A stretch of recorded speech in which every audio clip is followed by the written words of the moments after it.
Olá, me chamo Tamires Martins e hoje eu vou falar sobre o trabalho que eu desenvolvi durante a minha iniciação científica. O nome do trabalho é Teste de escalada em ratos de laboratório. As fêmeas eram mais motivadas do que os machos. A falta de motivação pode ser expressa em psicopatologias como bipolaridade, depressão e esquizofrenia. Em animais de laboratório, para estudar motivação, usa-se paradigmas associando o incentivo, em forma de recompensa ou punição, a uma tarefa, como por exemplo pressionar uma alavanca. Porém, esse não é um comportamento tão comum a esses animais. Já a escalada é uma atividade natural aos ratos e exige um movimento coordenado de seus membros, então eles não realizam esse comportamento devido a uma simples agitação, e sim por algum propósito. Assim, nosso objetivo é desenvolver um novo método para avaliar motivação em ratos, associando uma recompensa a uma tarefa natural a eles, a escalada. Para isso, usamos ratos uíscas machos e fêmeas entre 90 e 120 dias de vida.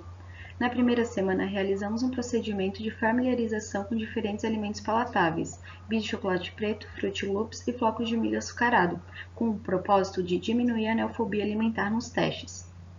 Então, a cada dia era colocado na caixa de moradia, contendo 2 ratos, 2 cestos com uma unidade de cada alimento palatável.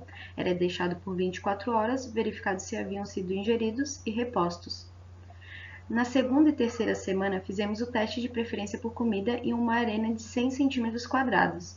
Primeiro, realizamos uma sessão de campo aberto para os animais se familiarizarem com a arena e a sala de experimentação. Já na semana seguinte, colocamos as 3 opções de alimentos palatáveis em cada canto e também a ração, e ambas as sessões tiveram duração de 5 minutos.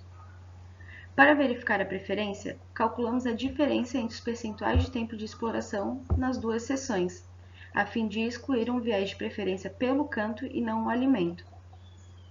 Nas últimas semanas foram realizadas sessões de teste de escalada. O animal era colocado na caixa acoplada à escada do aparato e deixado explorar. A sessão PT ou pré-sessão durou 15 minutos e continha alimentos no abrigo superior. No dia seguinte, antes da primeira sessão, foram sorteados os grupos: os reforçados com alimentos ou grupos espontâneos sem alimentos. As sessões 1, 2 e 3 duraram 5 minutos, e a segunda e terceira sessão ocorreram nas mesmas condições da primeira.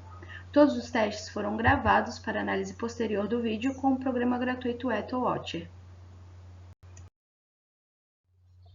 Aqui à esquerda tem uma ilustração do aparato com suas medidas. A cor da luz da sala de experimentação era vermelha, escolhida com base em resultados anteriores, onde os animais mostraram uma maior frequência total de comportamentos comparados à luz branca, e também uma menor heterogeneidade. O catálogo comportamental foi baseado no local em que o animal explorou do aparato, mas a categoria de maior interesse foi a escalada. A significância do efeito do sexo, reforço e treino foi testada por ANOVA de 2 vias com medidas repetidas. Nos casos em que ocorreram interação, realizamos um teste T com correção do Welch nas comparações entre grupos e teste T pareado para as sessões. O tamanho do efeito foi medido com Partial Square e Hedge. As barras em cinza representam a média das fêmeas e em branco dos machos, com o erro padrão da média, e cada ponto é um animal. Na primeira sessão, os machos se expuseram mais ao centro da arena, e na segunda sessão, com o alimento, a exploração central não teve diferença estatisticamente significante. Também, ambos os sexos apresentaram uma diminuição na exploração central da arena quando nela haviam alimentos nos cantos, mostrando o interesse por eles. Os gráficos mostram a diferença da exploração dos cantos da arena sem e com alimento. À esquerda, fêmeas e à direita, os machos. Nesses gráficos, vimos uma grande variação entre os animais, então decidimos ver a preferência de cada um, considerando o alimento preferido aquele que teve um maior aumento do percentual de tempo no canto em que o alimento estava. O alimento preferido por um maior número de fêmeas foi o bis, enquanto a maioria dos machos, para nossa surpresa, preferiram a ração.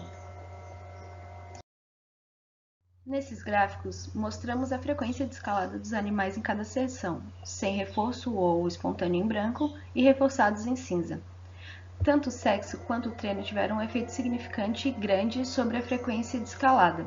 Avaliando o efeito de interação, apenas para as fêmeas o treino apresentou um efeito significante muito grande, nos machos não. Algo observado por nós também é que alguns animais parecem ter uma tendência maior a realizar a escalada. E por último, vimos que, ao contrário do que esperávamos, o reforço com alimento palatável não teve efeito significante sobre a frequência de escalada. Como conclusão, então, ambos os sexos mostraram interesse no alimento palatável, porém ele teve pouco valor de reforço no teste de escalada. As fêmeas parecem ter uma tendência maior para escalar, e esse comportamento cresce com o treinamento. Já nos machos, não. O teste de escalada parece mais promissor para avaliar a motivação das fêmeas. E para o teste chegar em sua forma aplicável, precisamos refinar o protocolo experimental para os machos e as condições de reforço. Bom, era isso que eu tinha para falar hoje. Muito obrigada pela atenção e estou aberta a dúvidas e sugestões.